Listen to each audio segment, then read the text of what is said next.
My name's Abida. I come here to Jummah sometimes. So we're at the Suit Retreat, and the Suit Retreat is a place that's open to everyone. It's women friendly and child friendly, which is great. I think because this place is open. Assalamu alaikum wa rahmatullahi wa barakatuh. You are tuned into the Ramadan special here on EAVA 102.5 FM.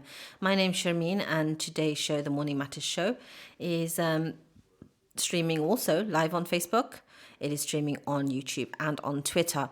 If you're not following us on Facebook, do hit the like button and do follow us. You're free to share your comments on there, and do put in the numbers to text in and call in into your mobile phone, or write it down on a piece of paper. Be old school about it. I don't mind, whichever way. The number to call in today to join the conversation is 0116 212 9324. That's 0116 212 9324. And the number to text in is 07450 925 084. That's 07450 925 084. You don't have to give your name. If you've got a question, you want to remain anonymous, that's all fine with me on this show. It's about getting people asking questions and hopefully getting answers as well. And in being better off at the end of listening to the show. Today in the studio, I am joined by Nazish Admani. Nazish, welcome to the show, Nazish. Thank you very much. And Nazish is a scientific researcher. She graduated in medical physiology from the University of Leicester. She has a distinction and a master's in molecular pathology and therapeutics of cancer. She's worked as a research assistant to the Leicester Royal Infirmary, and she also has spent time in the Mwanza Intervention Trials Unit in Tanzania, working as a clinical trial coordinator. She currently is doing a further master's of research in applied health research, doing a dissertation centered around pancreatic cancer. She's also worked as a residential advisor at Leicester University, organising events and trips for residents and generally looking after their well-being. So, Nazish, thank you for taking time to join us today. No worries. Firstly, assalamu alaikum to you and the listeners, I guess. Yes, absolutely. So the topic today is going to be about research. What is research? And some of you might be wondering why we're talking about this. So let me just explain and introduce the topic. The reason I wanted to speak about this today is that we often hear people saying research shows. But how well do we understand that term, and what does it really mean? And it's important to understand that term because it's often linked to lifestyle choices that we will go on to make.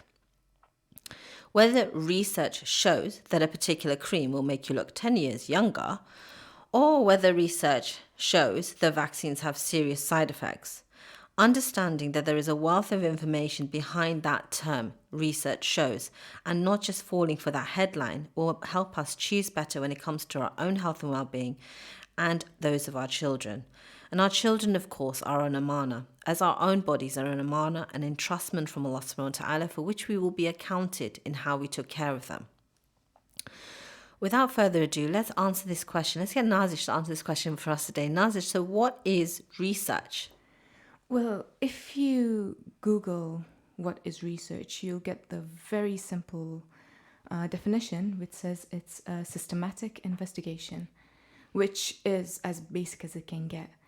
But then why would you have tuned into this today? Well, basically, in my opinion, research, and through my studies, obviously, research is something that is conducted, and you conduct a thorough investigation, even if it's in small parts, over time, into a concept or a topic to gain a further understanding and knowledge of this particular concept or topic you want. You're essentially asking yourself a question and trying to answer it, and potentially opening a path for novel discoveries and more questions, whether it's to do with drugs or it's just a medicines, phenomenon. Therapeutics. Yeah, or even if it's to do with people. Yeah. So there are broadly three areas of research. Lab research, clinical research, and social research. Yes. So what's lab research about? Explain what lab research is about. So lab research is where you have your goggles, your white coat, you're looking through the microscope at probably the tiniest creatures, living things known to mankind. Yeah. And you're in sometimes you're in confined spaces. And a sterile condition as well. And think very about it. sterile conditions. So there can be no contamination to the findings that you. That's actually very important. Now, moving on, what is clinical research as opposed to lab research? So with clinical research, it's more to do with treatment and therapies, but with people. So, for example, clinical research has 4 phases. So the first phase is where you get a small group of healthy volunteers recruited, no more than 100. And this is where these volunteers, you test the drug out. Throughout it, you're looking for the safety of the drug. Yes. And it's important that you have volunteers to do this. Yes. And obviously a lot of ethics comes into play as well here. Yes, ethics does come into play. Yeah. And it's moved on a great deal since I was working on the front years ago. So, but it goes through, it's a process, and that's the important thing. It's a process, it's the way of looking and finding answers where the one therapy, and it might not be a new therapy, it might be comparing a new therapy with an old therapy. Exactly, yeah, always. Or replicating, one of the points we were talking about. Yeah, and replicating comes in later, actually. So you've got your phase 1 where you have a really small group of people. And when you see that it's safe enough, you go on to phase 2 where you have a larger group of people because, well, we're all different.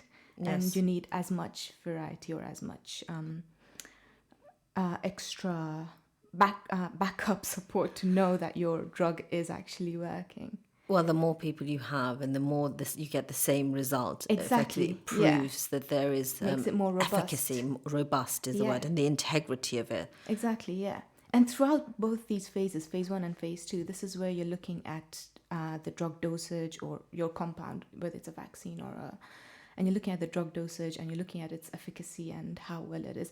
And it's important to know that throughout these phases, the volunteers are constantly monitored. Yes, they're not lab rats. No, they're not, no. Let's be straight about this, they're not lab rats. The lab rats happens in the preclinical We won't go phase, into that. But let's not, So moving on, so you've got lab research, which is your microscope and your goggles and your quarantine environment. Then you've got your clinical research. And that can be a preclinical phase as well, actually, with drugs. Seeing how the medicine affects on a cellular level. In vitro, yeah. And then the clinical research, which is looking more at how things are tested on actual human beings. Yeah. And then, of course, there's another branch, which is social research. Yes, yeah. So this is where you're looking at society and their perception or habits or lifestyle. And it can come in 2 sorts of research. You've got quantitative, where you deal with numbers and statistics, and you're basically measuring the what. Yes. Whereas you can also have qualitative, which is where you're looking at the understanding why society does something or how it does it. Or why a particular chairperson decides to do something. Exactly, yeah. And you're not looking for, in qualitative, you're not looking to measure anything. You're just looking for a pattern. You're looking for a behavior. You're looking for... The reason, potentially. And then you can tackle things from the source. I mean, that's interesting because I'm remembering yesterday's show where Brother Zafar Haq was on here and he was interviewing around cancer screening. Particularly colon cancer screening and the uptake. Interestingly, the uptake in Leicester is lower than the national average. So in that, there is an opportunity there for a bit of, if we were to do it, not that I'm going to be doing it, but there would be an opportunity there for a bit of social research to find out why it is in Leicester that people are not taking on this. It's not, we know the numbers, that's the quantitative element to it, and then you've got the qualitative, exploring whether it's language barriers, whether people really know what that screening test is. And if somebody in your family does get the colon screening test through, please take time to explain it. It is very, very important. It is a very simple and easy to do, actually, and colon cancer is it's an awful disease. So if that does come through, just a quick reminder on that front to make sure that. And just to add on that, with social research, there's always there can always be both. You can always do a qualitative and a quantitative research in one study. It's called a mixed method study, and they have amazing results, to be fair. It opens up a It whole opens new up, spectrum yeah. of ideas, and then you can further research that. That's one of Exactly, the yeah. things And about that's what I research. meant by like opening up, like asking more questions and basically Absolutely. just finding out more. Just a quick reminder, if you have tuned in, this is the Ramadan special here on EVA 102.5 FM. We are streaming online on the website www.ramadan.fm.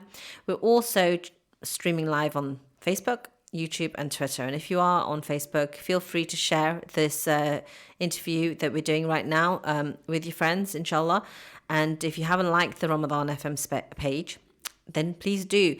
And the other thing you can do today, if you want to join in the conversation, you have questions, you've always sort of wondered what is research, and you hear headlines and you've got a few more I'm not quite sure about, you're free to join the conversation. The number to call in is 0116 212 9324. That's 0116 212 9324. You're also free to drop us a text. It's 07450 925084. That's 07450 925084. And if you have just tuned in, we are talking about research. What is research? We see a lot of headlines out there, and it says, oh, the research shows XYZ, or research shows ABC. What do you believe? How do we get around that? And why is research so important? I just want to spend a moment to reflect on this, actually. That the medicine that you take, the therapies you receive, these have come as a result of years, sometimes, of research. And they are constantly... on average, 10 years. 10 years, to 12 years. subhanAllah. Yeah, So this per really drug. gives you an interest. We always talk about the doctors and the lawyers and these professions, but mashallah, there are people in other professions, those professions behind the scenes, which allow the doctor to be able to prescribe you that medicine. And those are the people doing a lot of hard work behind the scenes. Their profession is the one which is standing behind these other larger professions. Even with law is another subject. Every single field, actually, whether it's education, whether you've got your teachers out there in the field, behind those teachers are researchers who are seeing what is best practice, what is most effective in terms of educating our children. So research stands behind all of these professions. It's not just medicines. We're talking about, as I said, in schools. It's talking about... I mean, generally, even if you open up a business. Oh, yeah, absolutely. The first thing you got to do is do your research behind it. Yes, that's right. Research your market. Who is your target market? If you are doing advertising, for example, on Facebook or Instagram, should you be doing Instagram or Facebook? Knowing your market is really, really important. So research stands behind, and this is one of the reasons I wanted to talk about it today, was because one, to appreciate it, and secondly, to understand that and roll that out in our lives. Why it's important to know about it and to be able to roll it out in our lives. So we've discussed briefly with Nazish, and just if you've just tuned in, Nazish is a scientific researcher. She's got masters and a distinction in cancer research, and she's worked abroad as well as a clinical trials coordinator. And one of the things that we wanted to do, rather than just sitting here being like Google or a textbook, scientific textbook, is to explore an example. And I think the one example that sort of struck us, which, a lot of kids are on half term as well, and a lot of parents probably tuned in, is the MMR vaccine. Yes. The MMR vaccine. The MMR vaccine. And I think if there were any example where you could say misinformation sort of carries forward for generation, it could potentially carry on for generations. This might be one of those. Potentially has preceded one generation, hasn't it? Yes. So, right. MMR vaccine. So, firstly, Nazish, what does MMR stand for? So, MMR stands for measles, mumps, and rubella, 3 types of viral infections. Okay. Which attack your immune system. Now, so vaccine, and we were talking about what a vaccine is, and you mentioned their immune system. Yes. So to understand a vaccine, you've firstly got to understand your you got to understand your body's immune system, and what it is essentially your defense mechanism that protects you from your bacteria, your harmful pathogens, and basically anything that may attack may, leave you absolutely. feeling... Subhanallah, it's just to put you in perspective, right now there are all sorts of pathogens right around you that you can't see, which are they're not trying to get in your body. They're just trying to find somewhere warm and healthy and lovely to live. And your body is probably sympathizing with them. I'm sympathizing with pathogens. That sounds a little bit weird, I admit, yes. But what really strikes me, subhanAllah, and if anything, if you've not studied about the immune system and you hadn't have that chance, it is amazing. It is. And we could have a whole session on the white blood cells and your B cells and your T cells, and how the body remembers things, subhanAllah. Exactly, yeah. And I was reminded when I was reading up about this and doing the research for the show, and reminding of the verse in Surah Al-Imran, which is chapter 3 of the Holy Quran, in verse 190, where Allah subhanahu wa ta'ala says, "Indeed, in the creation of the heavens and the earth and the alternation of the night and the day are signs for those of understanding." And actually to stop and think at how amazing this body that Allah subhanahu wa ta'ala has given us, and how it has been programmed in such a way to be able to fight infection and diseases. Anyone who knows someone who's got leukemia, for example, and how that collapses, it is phenomenal, actually.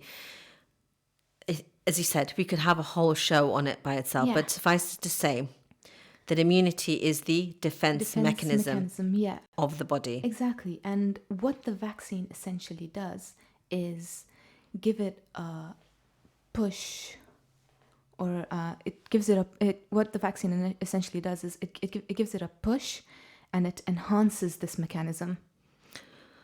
And you see, the thing is about vaccines, there's nothing, it's not a new concept necessarily. It goes back quite a way, and we were researching this practice of vaccines.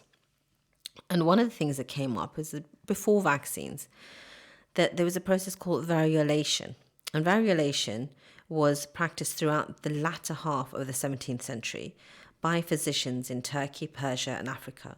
In 1714 and in 1716, 2 reports of the Ottoman Empire Turkish method of inoculation were made to the Royal Society in England by Emmanuel Timoni, a doctor affiliated with the British Embassy in Constantinople. And Giacomo Piaralalin, I'm probably pronounced that wrong, later, Lady Mary Wortley Montagu, wife of the British ambassador to the Ottoman Constantinople, is widely credited with introducing the process to Great Britain in 1721. Source materials tell us that Lady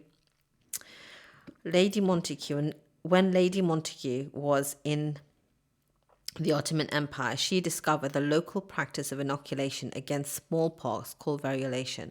In 1718, she had her son, aged 5, variolated. He recovered quickly. She returned to London and had her daughter variolated in 1721 by Charles Maitland during an epidemic of smallpox. This encouraged the British royal family to take an interest in a trial of variolation, which was carried out in prisoners in Newgate Prison. This was successful, and in 1722, Princess Augusta, the Princess of Wales, allowed Maitland to vaccinate her children. The success of these variolations assured the British people that this procedure was safe. And that was quite interesting, that it goes back. There's a history there and a connection to the Ottoman Empire. It is the Ottoman Empire, yeah. There you go. So hopefully somebody out there has learned something new on that front today. I know, I did. I did as well, researching for the show. And a lot of, just to make the point, a lot of research does go into these shows that you hear on... even with the shows.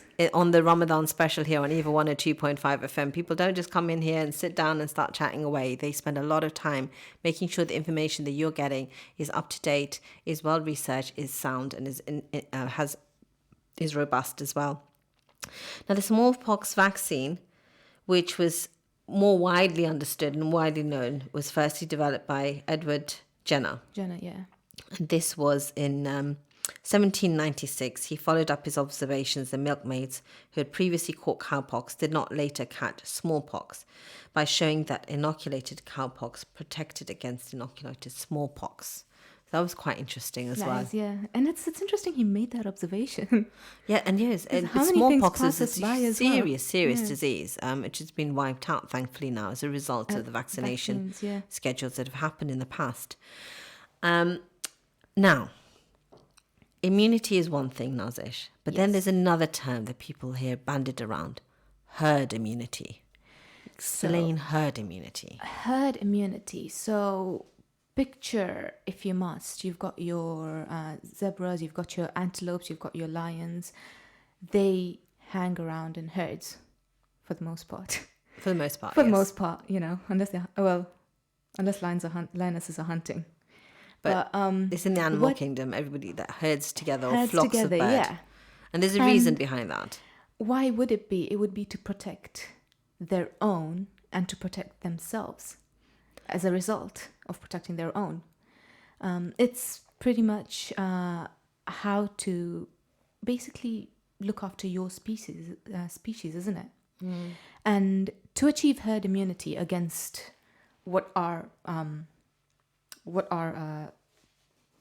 to achieve herd immunity against like pathogens and I guess bacteria and what, you'd need at least 85 to 90% of our population vaccinated against the particular disease or virus. Yeah.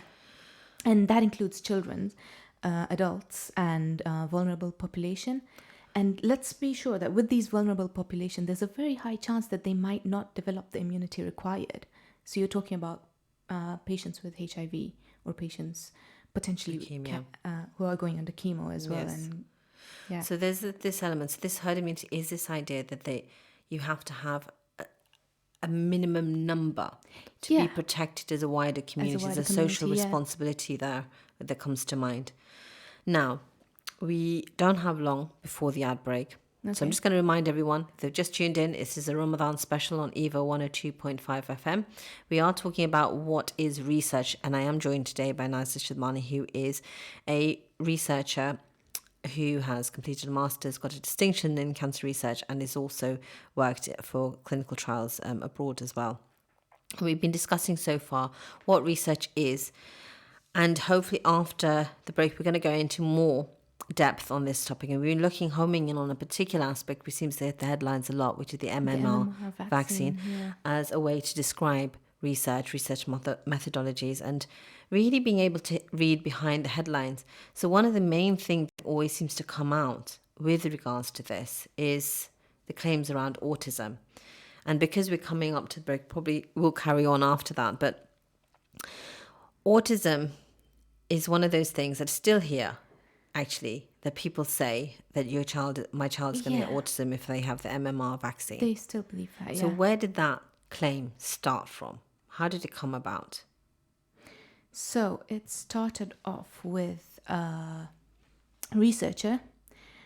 He published a paper which was retracted in actually a very famous journal, the Lancet Journal. And nonetheless, it was retracted, and it was published in 1998. So from 1998 up to 2010, 2011, it was still contested whether this drug is the vaccine. Whether this vaccine is, responsible for autism or not. But it got retracted the paper itself got retracted in 2011, I think it was. Yes. And so that's very interesting. It's been a while, yeah. It's been a while, and there's been a lot more research since then. And it will be interesting after the break, inshallah, we'll go into more details about how this retracting came into place. And again, it was through research, interestingly, research against research.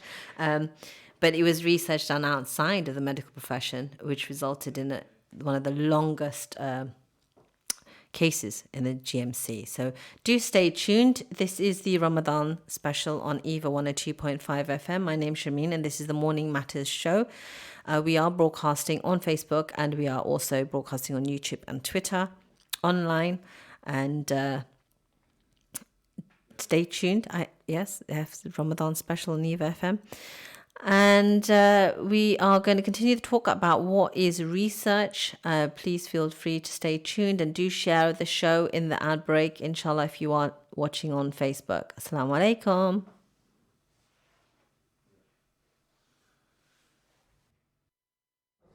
My name is Abida. I come here to Jummah sometimes. So we're at the Suit Retreat, and the Suit Retreat is a place that's open to everyone.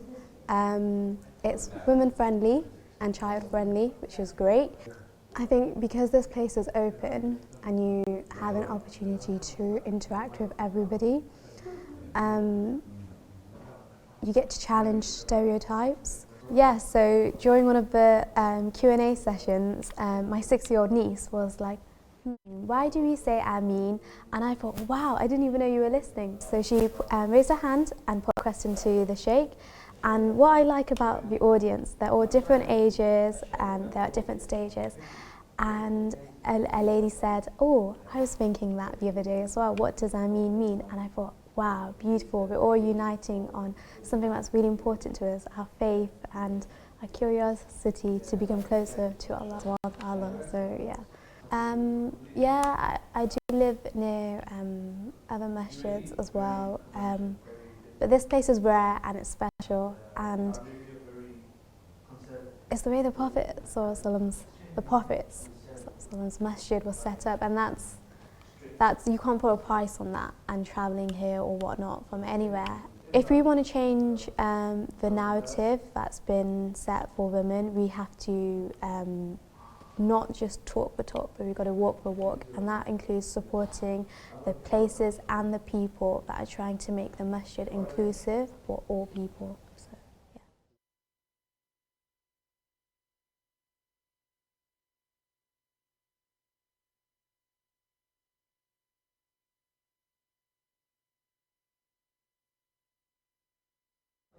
My name's Abida. I come here to Jummah sometimes. So we're at the Suit Retreat, and the Suit Retreat is a place that's open to everyone. It's women friendly and child friendly, which is great. I think because this place is open and you have an opportunity to interact with everybody, you get to challenge stereotypes. Yeah, so during one of the Q&A sessions, my 6-year-old niece was like, why do we say Ameen? And I thought, wow, I didn't even know you were listening. So she raised her hand and put a question to the Sheikh.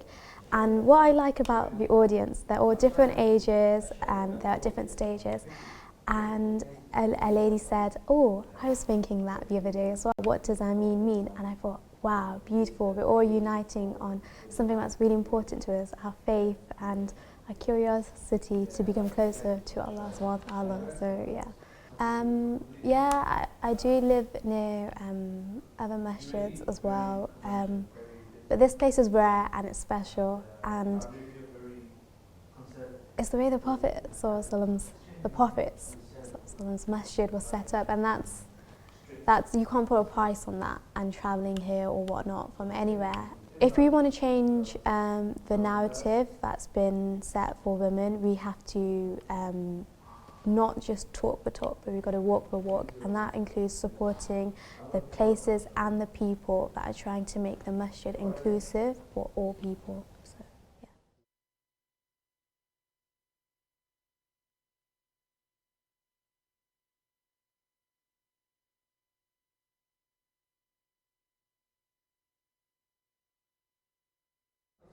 My name's Abida.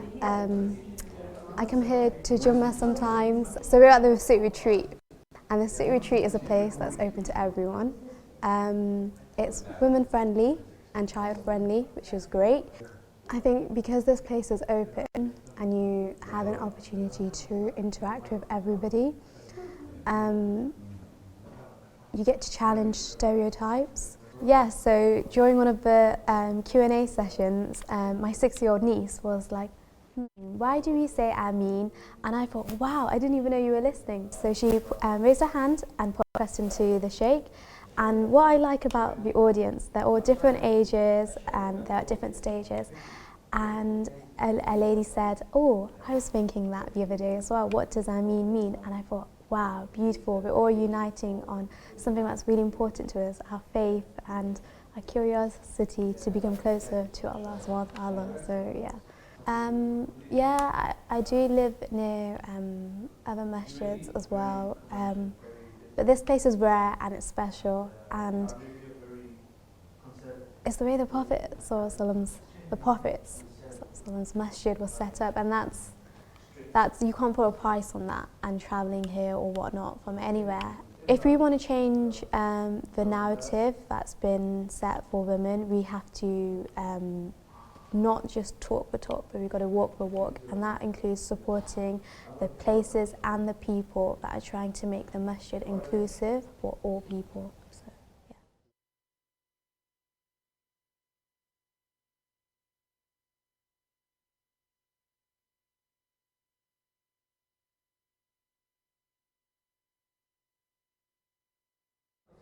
My name's Abida. I come here to Jummah sometimes. So we're at the Suit Retreat, and the Suit Retreat is a place that's open to everyone. Assalamu alaikum wa rahmatullahi wa barakatuh. You are tuned into the Ramadan special here on EAVA 102.5 FM. My name's Shermeen and I'm your host for the Morning Matters show. We are streaming live on Facebook, and we are also online on www.ramadan.fm. You can call in the studio on 0116 212 9324. That's 0116 212 9324. And you can also text in on 07450 925 084. That's 07450 925 084. I need one of those sound bites where I can just press the button, Mr. Producer Sahab, and it just says that for me. That's what I need. Remember for next time, inshallah. So, just to say, if you are tuning in just now, we have been talking about research. What is research? And we've been sort of centering the conversation with my guest today, Nazish. Welcome back to the show, Nazish. Thank you. So we've been talking about research, right? And just to give a brief recap, research is a thorough investigation into any topic to gain further knowledge or ask more questions. And essentially what you're doing is asking a question, answering it, and to just know more about the topic and to, I guess, ask further questions. And to make sure what you found is true, it's robust, it's the answer exactly, to the first question. That as well, yeah. And this research isn't, as we were exploring a bit earlier, research is not just about when we're talking about medicines. And of course, with medicines, there are like years. I mean, yes, it was 10 years or something for 10 to 12 years on average per drug. So that's phenomenal Which is amount actually of research before it goes out to market. Yeah. And then also, we're talking about how research isn't limited to that. With you, whichever profession you work in, there's research behind it. Yeah, and there's different types of research as well. So you've got lab research, you've got clinical research, and social research. And with these many types of research would come under these, I guess, umbrella terms. Yes. And so when you're talking about education, we're talking probably more social research. Social, definitely. When you're talking about whether a medicine is fit for use, that's clinical. That's clinical. Yeah. When you're talking about trying to find out if someone's had a biopsy, you might have heard this term. Someone's fallen unwell in your family. They're going to do a biopsy. What they do is they look at it under a microscope. Yes, and that would be both actually. That would be clinical and a bit of lab. So there you go. So it's a very interesting thing. And the reason we wanted to talk about it today, and mentioned this earlier before at the beginning of the show, is that our bodies are an amana. They're entrustment to us from Allah subhanahu wa ta'ala. And so our children are as well. And I think it's very important for us to understand where Islam plays a role in our wider life. Not just in terms of how much ibadah we have, how much Quran we prayed, how many days we abstained from food and drink. Actually, subhanAllah, Islam is there to create this sort of way of life. If we follow the Quran Sunnah in its entirety and apply it to all of our life, then we become better Muslims, inshallah, in the sight of Allah, and better citizens, and better mothers, better daughters. So there's a lot of scope there. Now, before the break, we were focusing in on the MMR vaccine, the measles, mumps, and rubella. Yeah. And the particular claim which came about in 1998 about it causing autism. By Andrew Wakefield. And also then homing in on the fact that this underwent an investigation. Someone researched his research. Now, let's go on to what his research was. So, Andrew Wakefield's research had 12 children in his report, and which in itself should be questionable for starters because it's a very small number. And he basically claimed that eight of the children's parents had blamed the MMR vaccine for it, and that that these 12 children had developmental disabilities. That said, though, it's actually imperative to just keep emphasizing that these results have not been replicated. Not by him, not by anyone else. Yeah, and now, how this came to light was that a reporter, yes, a journalist, yes, started doing some research over this. A reporter called Brian Deere, and what he did was interview the parents of the children, and one of the children's child number 11, or so he called, because they were all anonymized. This will come into ethics, actually. Anonymized meaning that you wouldn't know who the child is, but he's, being a journalist, he probably found out. Yeah, he did his research. He did his research. There we go. Yeah. Yes, so he did his research. Found the parents who were child number 11. Yeah, of all the children, actually. Okay. One particular one that stood out was child number 11, because immediately the father said that he had no idea his child was part of a research. Like, when he'd gone to Andrew Wakefield or a hospital, he had no idea that his child or his disability, you could say, would be publicized in a paper. So there was no consent. There was no consent, parental no. consent. And parental consent, of course, is essential. I mean, even when we're talking about radio and having children on air, parental consent is essential. And that's where ethics plays in, yeah? Yes, ethics plays in. And we're talking about ethics, just briefly. Ethics is this term that's used, and it really means that things are done in the right way, in the proper way. Yeah, it's a moral code. It's a moral code, absolutely. Yeah. It's to abide by that moral code. So this child number 11, who had never been opted into Wakefield's trial. Yeah, and furthermore, there was more. There was more, actually, because I remember reading this and being absolutely shocked, because it just proves that what Andrew Wakefield had published was essentially fabricated. What happened with child number 11 was he developed slow speech patterns when he was 13 months old, whereas when he had his vaccination, he was supposed to be 14 months old. Huh. So the idea that it was the vaccination that caused this is very ludicrous. There we go. Maybe I would say. Yeah. And in fact, this trial was the longest case for it was taken to the GMC. The GMC is the General Medical Council, so it oversees all the sort of medical profession. And it's the longest case that was ever taken to the GMC, lasting 217 days, in which a disciplinary panel found Wakefield guilty of serious professional misconduct. Yes. Yes, yeah. Now, the thing is, what always strikes me about this, is this sort of claim of autism associated with MMR is still floating out there. It is. I mean, as I told you just yesterday, I was looking up this anti-vax movement. And yes. It is... So let's explain this anti-vax movement and what it is. Anti-vax movement is not something new. In fact, it came about all the way back when Edward Jenner first started off the vaccination. So it started there. Obviously now in this day and age, it's there's a lot more social media involved. Oh, a lot more, and people just trust what they see in their social media, don't they? Well, some people do. Some people do, yeah, but that could be research. There must be research about that, actually. Yeah, there is. Yeah, back up our claim on that one. But the thing is that subhanAllah, it's still out there and it's floating. And if you go, one thing I would suggest to you, if you've not done this, if your child hasn't had the MMR vaccine, is going to have MMR vaccine done, the NHS website is a very, very useful tool. It has a phenomenal wealth of information about all sorts of treatments.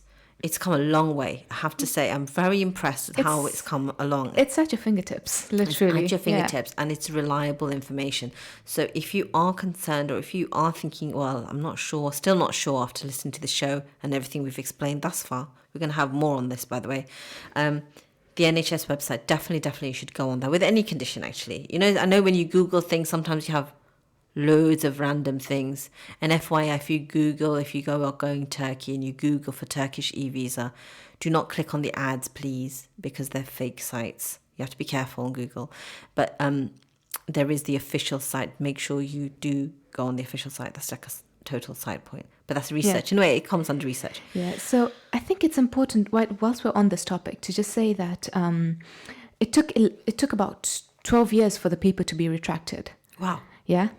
And in that time, in 2008, these are official figures actually. In 2008, for the first time in 14 years, measles was declared an endemic in England and Wales. SubhanAllah. And by endemic, yes. By endemic, we mean it's a regularly found, disease. Most it stands for diseases amongst a certain population or a particular area. So this is the first time after such a long period where that vaccination was in place. And to actually label something endemic means it has to be serious. And then it also comes back to this idea of herd immunity. Yes, that the herd immunity of course, effectively had failed in order for there to be an endemic. Yeah. Now, it wasn't just Wakefield. His research, which has been retracted, which was found to be questionable. There's also another study which happened in Japan, and this is numbers. 30,000 children were involved with this. What happened in the Yokohama study? The Yokohama study. If you want to look it up. Yokohama study happened in 2005. And there was a case where basically they had withdrawn the MMR vaccine. There was... Yeah. That's an issue about, I think, the particular vaccine that was being used. So they had withdrawn it for a period of time, which left 30,000 children who hadn't been immunized. And they studied those children. And they found no pattern there to suggest that MMR would cause autism. And then you put that in perspective with the 12 children he studied. 30,000 versus 12. And dubious findings on the other one. Exactly. You got to give Japanese, subhanAllah, Japanese are very thorough. Their management culture. And they're known to have a very good moral code as well. Absolutely. I mean, yeah. So then there's that. And then it comes on to another thing that to think about. One of the other points that comes up often when it comes to vaccines, not often actually, I think it's increasingly being questioned. There's a whole new movement out there called halal pharma. Halal pharma is basically trying to look to more halal pharmaceutical projects, making sure that the method by which medicines are produced, vaccines are produced, are done so in a way which is halal, ethical, and so forth. So there's this movement going on, and one of the things that's come up, and we were discussing this, not actually the MMR. We started off this discussion about the flu vaccine, which is offered for children. The flu vaccine, which is offered for children in the UK currently, the Fluens, is a nasal spray. And that nasal spray contains gelatin from pork. And it's one of these very sort of controversial topics, actually. Porcine as well, I think. It's pork. Pork is it's a bit. I think it might be the same thing. It's just like a clever word for it. Yeah, possibly. I might be wrong. Well, if you happen to read porcine, you know what it is. Yes, there we go. You've explained that. See, it's all about explaining things here today. So, one of the things around that is whether it's halal or haram. This is something that's come up, and then we came back to the MMR. And we found something interesting in our research with the MMR. What did we find, Nazish? So we found there's two types of vaccines. One of them... Did not know that until we did the research. Yes. One of them, two types of MMR vaccines. One of them has pork gelatin in it, or porcine. The other one actually doesn't. And yes, it doesn't. What's the name? It's Priorix. Priorix does it. Yeah. Now, I don't know what the schedule is in terms of the MMR vaccine being offered here But Or what kind? Because it sometimes depends on the company that produces it. yes, now what you can do, particularly with the MMR vaccine, and it does say this on the NHS website, so if anyone challenges you, it's on there. Go on the NHS website, search for MMR vaccine, and it will tell you about the ingredients in there and the 2 different types. And you are at liberty with the MMR vaccine to go to your GP ahead of schedule. Don't leave at lastminute.com, please. I know we like leaving things lastminute.com. Don't we all? But don't leave at last minute. Go to your GP in advance if you're concerned. Ask the question, raise the question, is my child going to be offered the Priorix, the one without gelatin or not? And ask, you can ask. And if anything, as I said, NHS website is all there. So we've got your back covered there if you just look that up. If you are tuned in, if you've just tuned in, you are listening to the Ramadan special here on EVA 102.5 FM. This is the Morning Matters show, and your host, myself, Shermeen, and I'm joined by Nazish Admani, who's a researcher. And just to say, if you want to join the conversation, you are more than welcome. The number is 0116 212 9324. That's 0116 212 9324. You can also text in on 07450 925 084. That's 07450 925 084. We are streaming live on Facebook. If you want to drop us a comment on Facebook, you're more than welcome. You have a question about it, find this interesting topic, hopefully, inshallah, do join the conversation. So we were talking about the MMR and talking about how research is so important, and understanding research is so important. Yes. And it's that, it's just, you have to understand that there is a thorough, really in-depth, there is a really in-depth amount studies, and there's a lot of time that goes into these, into each research. So, for example, as we mentioned previously, it takes about 10 to 12 years for a drug to be developed, on average. And for example, in clinical trials as well, you've got 4 different phases you've got to go through. The first 2 phases are majorly to test for drug dose or your compound, the dosage it should be given, and how efficient it is. But also, it's important to note that not all drugs make it after phase 2. That's an interesting point. Yes. Yeah, because after phase 2 is your cutoff point. If it's even the slightest bit deemed to be unsuitable for people, you're going to have to go back to the lab and research it. And there's a couple of other things come out of that. Is that sometimes there have been drugs which have been discovered because of their side effect. In fact, their side effect was a positive side. I'm not going to mention, there's one particular drug that comes to mind, and any medical professionals out there will know which one I'm talking about. I will not be announcing that one on air. But there are, and subhanAllah, it's interesting that can happen.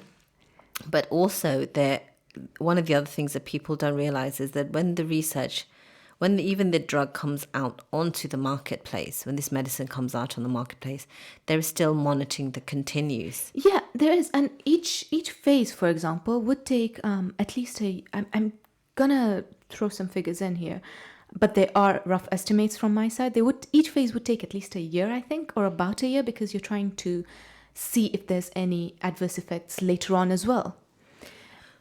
So, for example, if phase 1 takes 1 year and phase 2 takes 2 years, and then say the drug is deemed possible, then you go into phase 3, and that is where you have multi-trials in different parts of the world. You have about 3,000 volunteers in each trial, at least, So give or huge. take. I think And that's huge. And at this point, you know that the drug is safe enough for people, but you're just looking at the efficacy and how effective it is, and whether it can be applied, worldwide or multiculturally. And also, I mean, in the UK, we have every country has certain different methods about this as well. Whilst research, there's more sort of standardization when it comes to research. In countries, you might find, for example, why is one drug allowed here and why is that drug not allowed in a different country? Every country has its own regulatory system Yes, around yeah. that. And rest assured that every country, according to their FDA approval, would have enough information and research And research, yes, after research, to make their decision. yes. And Some that's people quite significant. might think that, a certain percentage, whatever the percentage is too little for it to not be beneficial to the whole population. Whereas certain countries would think that, but this percentage is too much for it to be Yes. beneficial to the whole country. And I think in that also, I sense. mean, here in the UK, we also have NICE, which is the National Institute for Clinical Excellence. And one of the things they do is we have NHS. And I have to say, shout out to anybody who works in the NHS. The NHS is amazing. Alhamdulillah, we're very fortunate to have the NHS in this country. Yeah. When you look at other countries and they don't have the healthcare system in place, we are. For any issues and problems, we are very fortunate to have the National Health Service. So for anybody who's listening who works in the NHS, shout out to you, because it's hard work and we really do appreciate it. And on that, NICE is one of these, is a organisation which looks at the efficacy of these medicines. So it doesn't just look at how well something works, but also the cost around it as well. Yes, and yeah, whether it it does. can be provided on the NHS. And it actually funds research as well. Yes. So it's very good at funding clinical trial related research, or NHS related research for that matter. It's one of the companies that's hands on right into like the scientific research field, and gives people, and I say people, I mean students such as me, a lot of great ideas to conduct research on, providing we get the funds from them. No, well, there's that. Students Yeah. always poor, aren't they? They say, Yeah. but not poor in the way of knowledge. And I hope not. no, this is it, and that's the thing. Yeah. You can have poverty is, in terms of your poverty on your plate, but then, subhanallah, mashallah, there's, as I said, one thing I did really want to stress at this point is we don't appreciate sometimes the people working behind the scenes. You go to the doctor or Dr. Sahab, mashallah, Dr. Sahab, or you go to the teachers and so forth. But there is this whole band of people behind the scenes, I was going to say, are you listening to that, Afi? It's not always doctors. Yes. Oh, yeah. Sister's a doctor. Sore point, that one, isn't it, really? Yeah.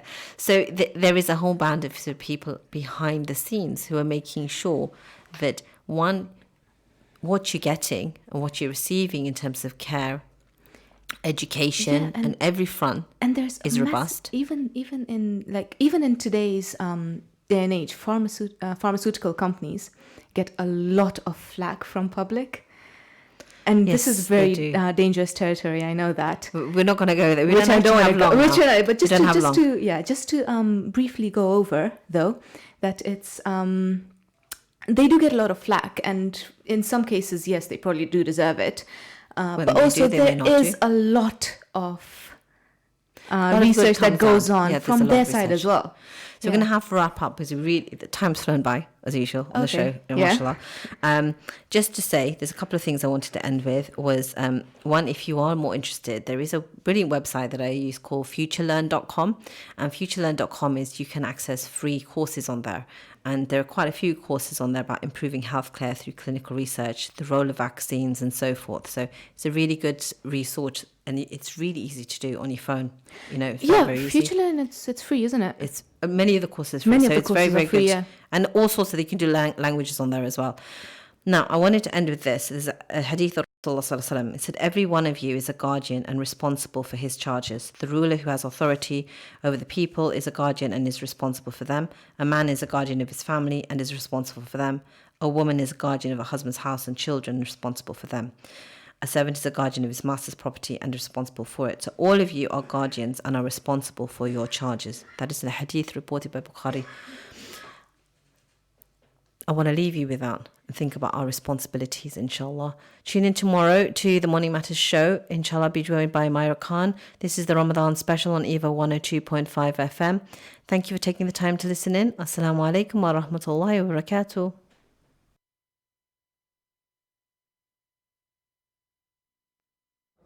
My name's Abida.